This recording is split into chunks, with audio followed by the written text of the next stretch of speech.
আস্তাগফিরুল্লাহ পড়ার কিছু অবিশ্বাস্য ফজিলত আছে। কখন, কোথায়, কি পরিমাণ পড়লে আপনার কি উপকার হয় আপনি শুনলে আশ্চর্য হয়ে যাবেন। এই আস্তাগফিরুল্লাহর মধ্যে আল্লাহ এত কিছু রেখে দিয়েছে। আমরা অনেকেই আস্তাগফিরুল্লাহর আমলটা করি, অনেকেই করি না। অনেকেই আস্তাগফিরুল্লাহর আমল করলে হাতে নাতে কিন্তু প্রমাণ পেয়েছেন। অনেক ভাইরা ফোন দিয়ে বলে, হুজুর আস্তাগফিরুল্লাহর যে এত পাওয়ার, এত ক্ষমতা, এত কার্যকারিতা আগে জানতাম না। আমি বলছি আপনাকে, আপনি আমলটা শুরু করেন, আজকের থেকে শুরু করেন, 1 মাস 15 দিন করেন, দেখেন আপনার ফলাফল আপনি নিজেই দেখতে পারবেন ইনশাআল্লাহ। আস্তাগফিরুল্লাহর এত একটি পাওয়ার, আল্লাহ পাক আমাদের জন্য একটা সহজ একটি আমল পাঠিয়েছে।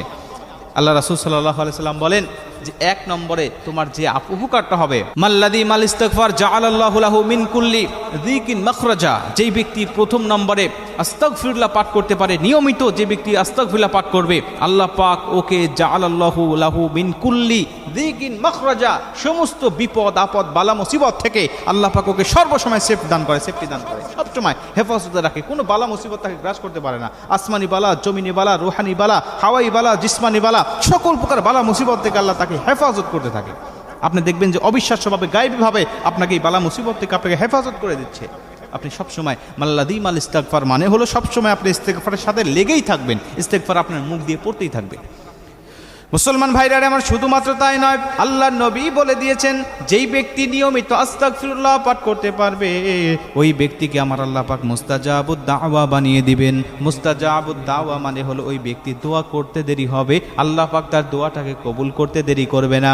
আমার মুসলমান বাবাজি, আমার আল্লাহর নবী বলে দিয়েছেন মুস্তাজাবুদ দাওয়া ওই ব্যক্তিকে বানিয়ে দেওয়া হয় যেই ব্যক্তি নিয়মিত আস্তাগফিরুল্লাহ পাঠ করতে থাকে।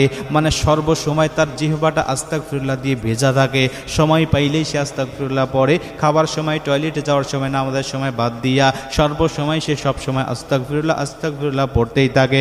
আমার মুসলমান বন্ধু, আপনারা জানেন ইমাম আহমদ ইবনে হাম্বল একটি প্রসিদ্ধ ঘটনা। তিনি যখন কোনো একটি দেশে চলে গেলেন, সফরে নিয়তে রওনা হলেন, একটা মসজিদে রাত্রি যাপন করার জন্য তিনি ঢুকে গেলেন। মুয়াজ্জিন তাকে রাখতে দিলেন না, তাকে থাকতে দিলেন না, বের করে দিলেন। মুসলমান বাহিরের একজন রুটি বিক্রেতা, একজন দোকানদার দেখলেন যে তার সাথে মুয়াজ্জিনের সাথে আগন্তুকের ঝগড়া হইতেছে। রুটি বিক্রেতা ওই দোকান থেকে তার কাছে এসে ডাক দেয়া বলেন, কি আপনি বলেন তো দেখি কি হয়েছে আপনার, আমাকে বলেন। তিনি বললেন, আমি একটু রাত্রিটা যাপন করতে চাই কিন্তু মসজিদে থাকতে দেয় না। তিনি বললেন, আপনি যদি কিছু না মনে করেন আমার কাছে থাকতে পারেন, আমার বাসায়, আমার দোকানে আপনি থাকতে পারেন, সেখানে আমি থাকি, একটা জায়গা আছে, বিছানা আছে। মুসলমান বন্ধু আমার, ইমাম আহমদ ইবনে হাম্বল চিন্তা করলেন কি করা যায়, এটা তো আমার জন্য বড় ভালো হবে। তিনি বললেন, ঠিক আছে চলো যাই। তার কাছে যখন চলে গেলেন, দোকানের মধ্যে উপস্থিত হয়ে গেলেন, চিন্তা করলেন তাকে বিছানায় শায়িত হওয়ার জন্য তাকে বিছানাটা পেরে দিলেন। কিন্তু বিছানায় না শুয়ে তিনি বললেন, তোমার আগুনের উপরে আমি একটু আগুন তাপাইতে থাকি, আমি একটু আগুন তাপাই, যেন শীতের দিন আমার জন্য ভালো হবে।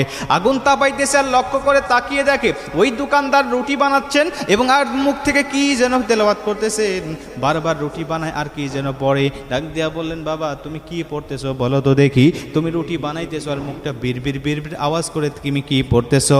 দোকানদার বললেন, তেমন কিছু নয়, আমি আস্তাগফিরুল্লাহ পাঠ করতেছি, আমি সর্বসময় এই আমলটা করতে থাকি। আহমদ ইবনে হাম্বল বললেন, তুমি কোনো কিছু উপকার পেয়েছো কিনা বলো তো দেখি। তিনি বললেন, হ্যাঁ উপকার আমি পেয়েছি।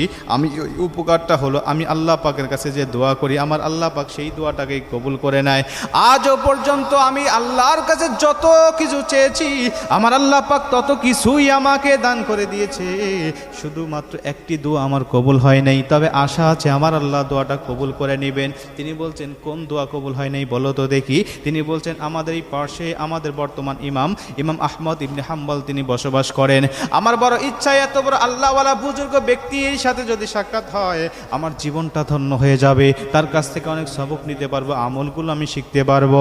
ইমাম আহমদ ইবনে হাম্বল চোখের পানি ছেড়ে দিলেন আর ডাক দেয়া বললেন, বাবা আমার আল্লাহ পাক তোমার এই দোয়াটাকেও কবুল করে নিয়েছে। এজন্য আমার আল্লাহ পাক সেই সুদূর দেশ থেকে, অনেক দূর থেকে তোমার দোকান পর্যন্ত আমাকে নিজেই উপস্থিত করে দিয়েছে, অতএব তোমার এই দোয়াটাও কবুল হয়ে গেছে।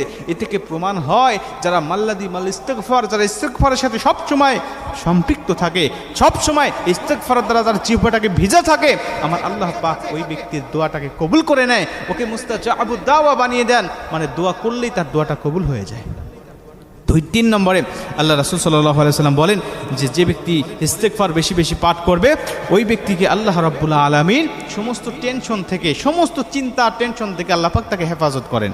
আজকে অনেক মানুষ টেনশন থেকে মুক্ত পাওয়ার জন্য অনেক ওষুধ খায়, মেডিসিন খায়, কিন্তু আপনি ইস্তেগফার বেশি বেশি পাঠ করতে থাকেন, দেখেন সব টেনশন আল্লাহ আপনাকে দূর করে দিয়েছে, কোনো টেনশন আপনার থাকবে না, আল্লাহ পাক সব টেনশন আপনাকে মুক্ত করে দিবে। 4 নম্বরে আল্লাহ রাসূল সাল্লাল্লাহু আলাইহি সাল্লাম বলেন যে ব্যক্তি ইস্তেগফার বেশি বেশি পাঠ করে ওই ব্যক্তিকে উত্তম রিজিকের ব্যবস্থা করে দেয়। কোথায় থেকে কোন রাস্তা দিয়ে আপনার জন্য রিজিক আসতেছে আপনি নিজেই চিন্তা করতে পারবেন না, নিজেই আপনি টের পাবেন না। আল্লাহ পাকের কাছে গায়েবীভাবে আপনার কাছে বিভিন্নভাবে রিজিকের রাস্তাগুলো প্রশস্ত হয়ে যাবে, একদম আপনার কাছে রিজিক হাতে এসে যেন ধরা দেবে। মুসলমান ভাইরা আমার 5 নম্বরে আল্লাহ নবী বলে দিয়েছেন যেই ব্যক্তি ইস্তেগফার বেশি বেশি পাঠ করবে ওই ব্যক্তিকে আমার আল্লাহ রাব্বুল আলামিন যতক্ষণ ইস্তেগফার পাঠ করবেন ততক্ষণ পর্যন্ত বিভিন্ন আসমানি বালা জমিনি বালা বিভিন্ন গজব আযাব থেকে আপনাকে হেফাজত করে নেবেন। আল্লাহ পাকের যত আযাব গজব আছে এই সমস্ত আযাব গজব থেকে আপনাকে হেফাজত করে নেবেন। এই জন্য আপনি সবসময় ইস্তেগফার যদি পাঠ করতে পারেন মুসলমান, আমার আল্লাহ রাব্বুল আলামিন সব রাস্তা থেকে আপনাকে সম্পূর্ণ হেফাজত করে দিবেন। জোরে কোন সুবহানাল্লাহ।